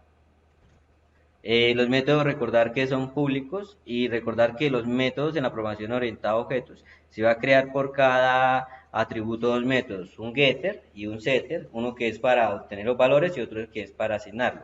Ya en su debido momento pues estaremos haciendo los ejercicios para que vean cómo se hacen. Por ahora quiero que tengan claro nombre de la clase, los atributos, las operaciones, en este caso comprar y el tipo de dato y listo. Allá le puedo dar a aceptar y aquí se me queda mi clase creada.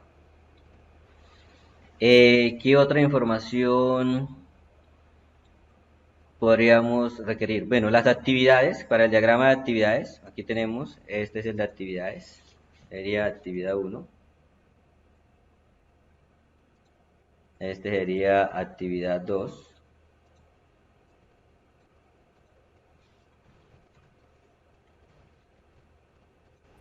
Profe, sí, dime. ¿qué diferencia tiene? Es que yo en los videotutoriales vi que utilizaban era no UML sino R.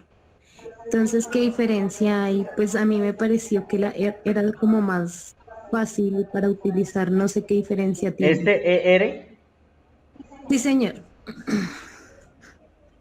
pues bueno, aquí no hay casi herramientas, en este caso, mientras que este sí tiene muchas más posibilidades. UML es mucho más amplio, con UML se pueden crear diagramas entidad-relación, que es hacia lo que nosotros vamos. ¿Qué les recomiendo? Trabajemos con UML, que es más amplio. Entonces, vemos acá, no hay tantas posibilidades. Son las herramientas en sí, ¿cierto? Sí, O sea, esa es la diferencia. lo que hace la diferencia en el que yo elija acá es las herramientas que me dan. Entonces, trabajemos específicamente UML. Las actividades, recordar que tienen un estado inicial y tienen un estado final. Este, por predeterminado, es inicial y tiene aquí la opción para volverlo final. Es final, le decimos que sí y ahí se me vuelve un estado final. A ver, las actividades se hacen así. A ver. ¿Cómo así, profe? Disculpe. Este circulito que marca el inicial. Sí, eso es un nodo. ¿Sí lo ven acá? Ese viene predeterminado como inicial, pero si yo le doy doble clic lo puedo convertir en final. Entonces aquí quedó en final. ¿Listo? Y en general, pues, esos serían los 4 principales diagramas que vamos a necesitar realizar. Entonces, por favor, ir leyendo el laboratorio. Si es posible, pues ir haciendo, ir adelantando. Y en la próxima clase, pues ya vamos a hacer ejercicios en particular. Por ahora quiero que se lleven la idea general, cuáles son las herramientas que vamos a trabajar. Vamos a trabajar específicamente aquí con UML. Y aquí ya tienen cómo hacer casos de uso, cómo hacer diagrama de actividades, cómo hacer el diagrama de clases y cómo hacer el diagrama de actividades. Este es el de secuencia. Profe, disculpe una pregunta. Entonces, el circulito ese que está ahí, que dice acto 1, ¿no es? Actividad 1, sí. Actividad 1. Eso nomás representa, eso es lo único que se coloca para representar un diagrama. El diagrama de actividades pues lleva actividades, cada una de las actividades tienen un inicio y tienen un fin. Y recordar que las actividades suceden después de que se ejecuta un caso de uso. En este caso pues yo estoy que les muestro todo de una manera general, entonces solo aparecieron dos actividades, actividad 1 y actividad 2, y ya que es un ejemplo, pero pueden haber la cantidad de actividades que nosotros necesitemos. A ver, permítanme, les muestro un ejemplo, hay un diagrama de actividades, acá. Bueno, este solamente tiene,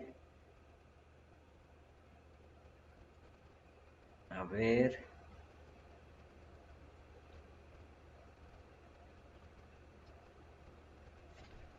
bueno, estos solamente tienen dos actividades, pero la cantidad de actividades que podemos agregar son todos los que nosotros necesitemos. Aquí también de ejemplo solo hay dos, aquí hay tres, aquí hay tres.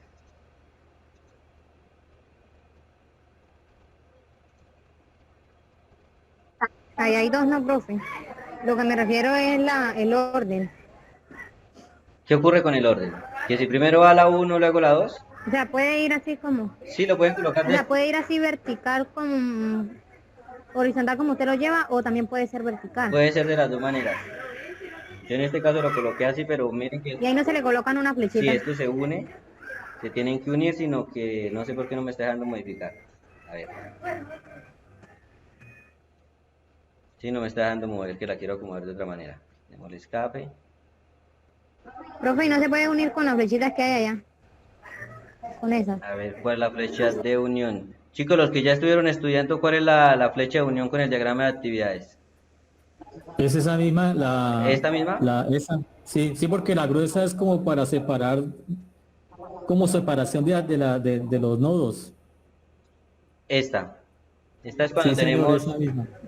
Sí, es la separación de Esa los es diagramas. para separar como los ejercicios o las actividades, pero si usted tiene actividades encima de esa flecha o de esa o debajo de esa, porque todo inicia con el nodo y termina con un nodo, pero si usted tiene más ejercicios se puede separar con esa flecha, esa gruesa. Listo, muchísimas gracias. Para la siguiente clase pues vamos a hacer un ejercicio práctico y voy a ir desarrollando algunos de los que están ahí en el laboratorio. ¿Listo? La idea es desarrollarlos todos y hacer esto de la mejor manera. Importante, clave, cada sistema que vayan a analizar intenta empezar quiénes son los actores en ese sistema. En cada ejemplo, si hablan de un hospital, usted una vez piensa analizar. Tenemos los médicos, los pacientes, las enfermeras, las enfermedades, las salas, todo eso. Uno empieza a analizarlo y después empieza a mirar cómo eso se relaciona entre sí y sobre ese mapa es que uno comienza a trabajar para crear su sistema de información. Claves e importantísimo. Profe, disculpe. Dime.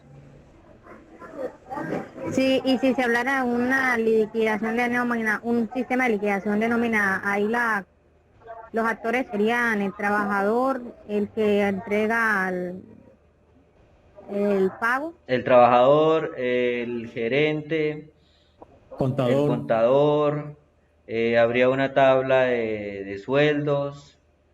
Creería que con eso ya puede hacer algo sencillo para liquidar una nómina. Pero toca pensarle y analizarle qué tantas cosas va a tener en cuenta dicho sistema. Si hay una liquidación, pues además le vas a agregar lo que se estaba pagando a salud, pensión, riesgos. Por ahora los sistemas que vamos a trabajar son lo más sencillo que sea posible, ¿listo? Que sean las clases en específicas más importantes del sistema y contra el tiempo pues vamos a construir cosas más complejas. Desde un principio pues si lo necesitas hacer y en verdadmente lo necesitas planear y quieres desarrollar y trabajar sobre eso, sí es importante que desde un principio le agregues la mayor cantidad de entidades que sea posible, que usted vea que le va a ser necesario en la construcción del software, porque eso que tú me dices solamente es una funcionalidad.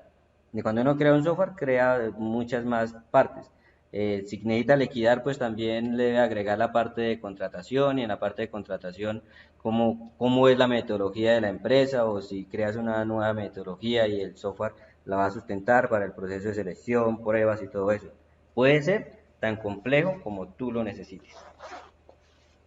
Pero rápidamente solo es eso, el cliente, el empleado, una tabla de nómina o sueldos y ya ahí pues le agrega un estado y las funciones que necesita para crear la liquidación. Lo otro es que cuando uno va a programar un sistema, normalmente nosotros no nos las sabemos todas, entonces cuando uno va a crear un sistema de liquidación de nómina, ¿de quién necesita ayuda principalmente? De un contador que sepa qué se mueve en ese proceso. Si nosotros vamos a hacer un sistema para una droguería que vamos a necesitar, el conocimiento de la persona que sabe sobre medicamentos para poder desarrollar ese software. Si nosotros hacemos un sistema para un supermercado, necesitamos de alguien que comprenda cómo es ese negocio, cómo se mueve, qué hay detrás de todo eso. Porque uno no la ve así claramente, uno mira todos los sistemas y para uno es transparente. Es fácil, simplemente si uno entra a un éxito, llega, va, coge el producto y de ahí se devuelve, va, paga y listo, y salió. Uno no se puede analizar cómo está hecho ese sistema analiza todo, dónde van los productos, cuáles son los productos más vendidos, de qué manera el cliente los va a tomar, todo lo analiza, el inventario, los proveedores, absolutamente todo eso está controlado por el sistema porque a la final la idea es esa, que el sistema mire qué está sucediendo para poder tomar decisiones de la manera más acertada.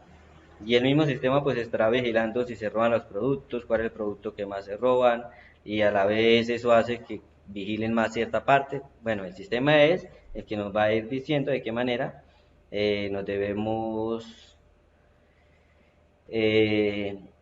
reaccionar ante los sucesos. Bueno, recordar aquí el diagrama de objetos, pues también lleva un actor, igual que el diagrama de casos de uso. Importante, diagramas de cliente, diagramas de caso de usos, diagramas de secuencias y diagramas de actividades. Estos dos diagramas se activan cuando se ejecuta un caso de uso Y al ejecutarse un caso de uso, pues hace que se me activen ciertas clases que me crean ciertos objetos. Ya comprendemos, un objeto es una clase implementada o declarada, es una variable. Mientras que una clase es algo abstracto más amplio. Profe, disculpe, Dime, no le comprendí esa parte. ¿qué parte? ¿Cómo así? O sea, el diagrama de la clase que está el muñequito en amarillo. Este es el diagrama de secuencias. Que si lo vemos, a ver, ¿dónde está?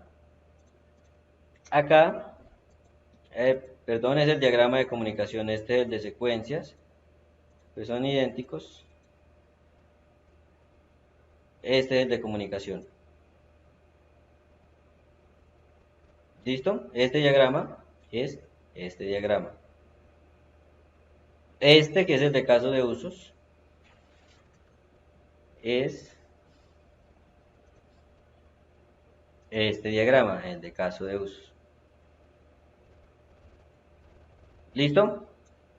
Bueno chicos, ahí ya les queda tarea para que se vayan entreteniendo, vayan probando, vayan mirando la herramienta, la vayan explorando y vayan desarrollando los ejercicios.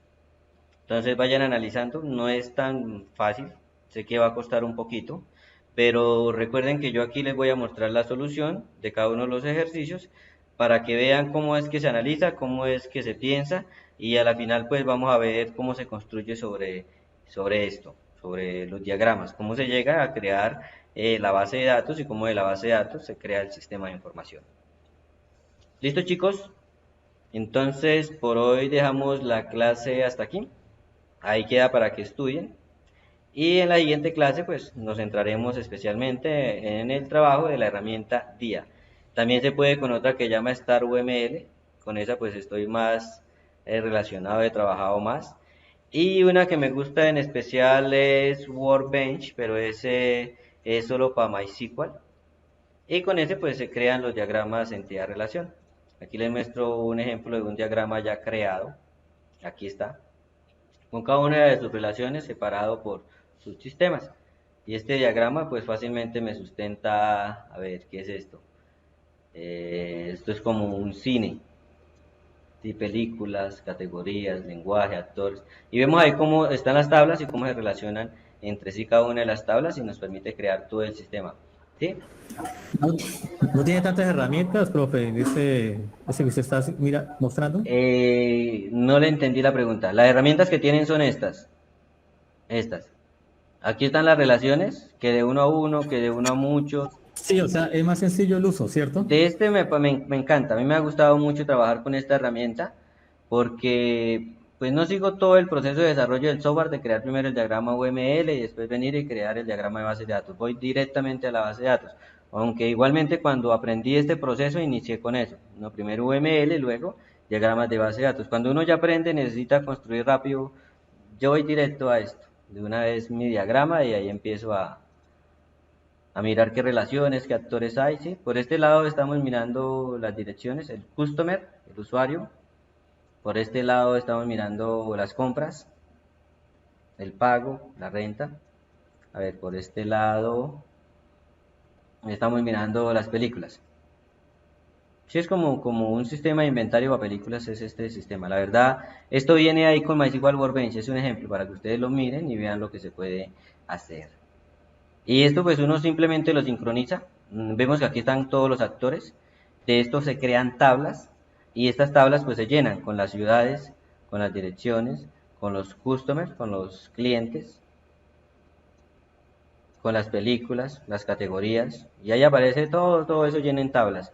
Y esas tablas son las que uno lee y muestra en su sistema de información. Y dependiendo como uno las muestra, nuestro sistema va a ser más atractivo o menos atractivo. Puede ser desordenado, puede ser sencillo o puede ser bien elaborado como son las herramientas como Google. Depende de su facilidad para maquetar con HTML, porque la mayoría se maqueta al final con HTML, porque la programación en la web es la que manda. En la web es lo máximo y es lo mejor y hacia allá es hacia donde vamos, a la creación en la web. También es importante saber de escritorio, pero los aplicativos de escritorio tienen un impacto más limitado, ustedes lo entenderán, solo para un PC. Igualmente un aplicativo de escritorio se conecta a una base de datos, igualmente un aplicativo en la web se conecta a una base de datos. Es lo mismo.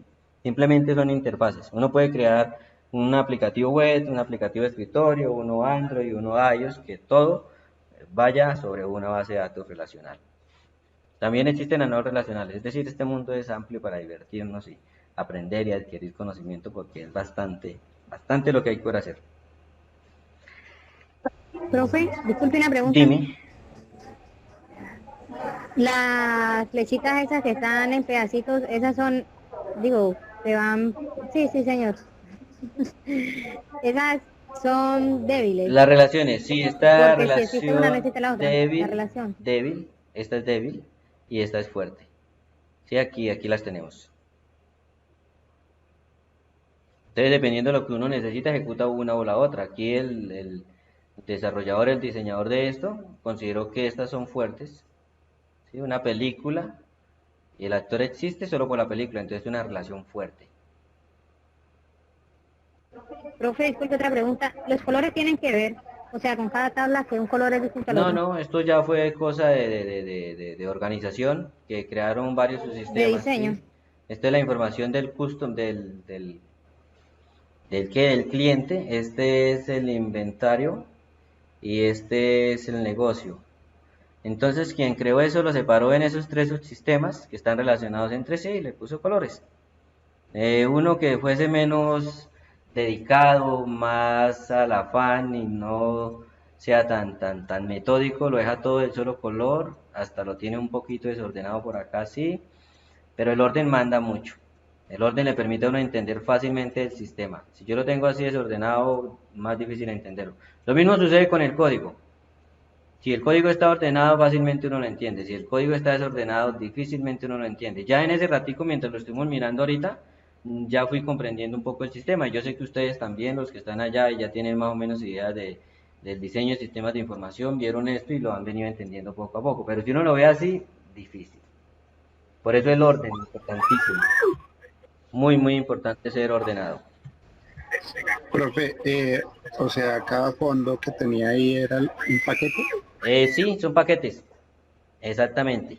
Así es como uno lo representa a la final. O también lo puede ver usted como subsistemas. Yo más que todo, pues, mi profesión es ingeniería de sistemas, entonces uno mira mucho esa teoría de sistemas y yo todo lo miro como sistemas, subsistemas y listo. Trato de simplificar también el nivel conceptual que uno tiene que manejar porque es amplio.